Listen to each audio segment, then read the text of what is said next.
حتیٰ یتبین لکم الخیط الابید من الخیط الاسود۔ اس مقام کو سمجھنے میں بعض مفسرین کو، جو ہمارے اردو مفسرین ہیں، ایک غلطی یہاں لگی ہے۔ اس میں سے ایک کی نشاندہی میں کیے دیتا ہوں۔ مولانا مودودی صاحب نے اس آیت کی تفسیر میں یہ بات لکھی ہے کہ جب فجر کے وقت بھی کسی کی آنکھ کھل جائے اور وہ لیٹ جاگا ہے تو وہ جلدی جلدی کھا سکتا ہے، یعنی فجر کا ٹائم داخل ہو گیا تو جلدی جلدی وہ کچھ کھا کے روزہ رکھ لے۔ اور ایک تو من الفجر سے، اور دوسرا بخاری شریف کی ایک حدیث ہے جس سے ان کو غلطی لگی۔ تو اعلی علم سے غلطی ہو جاتی ہے جب پوری طرح سارے دلائل سامنے نہ ہوں، جبکہ حقیقت یہ ہے کہ جب فجر کا وقت شروع ہو جائے،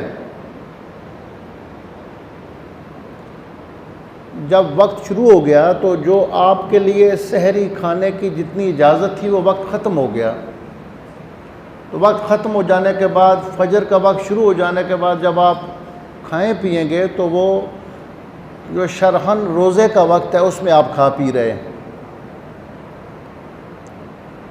یہاں یہ مسئلہ بھی سن لیں، جو ہمارے ہاں اذان ہوتی ہے یہ فجر داخل ہونے کے بعد ہوتی ہے۔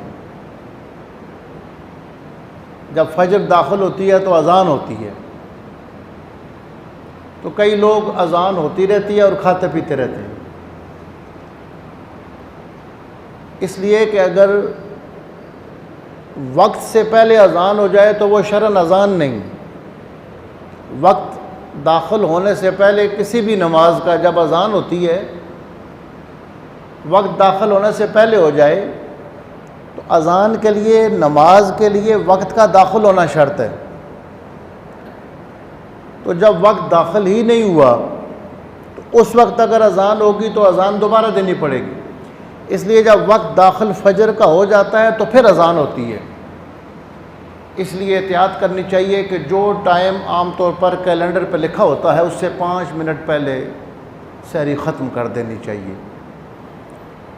تو اذانیں ہوتی رہتی ہیں اور لوگ کھاتے رہتے ہیں۔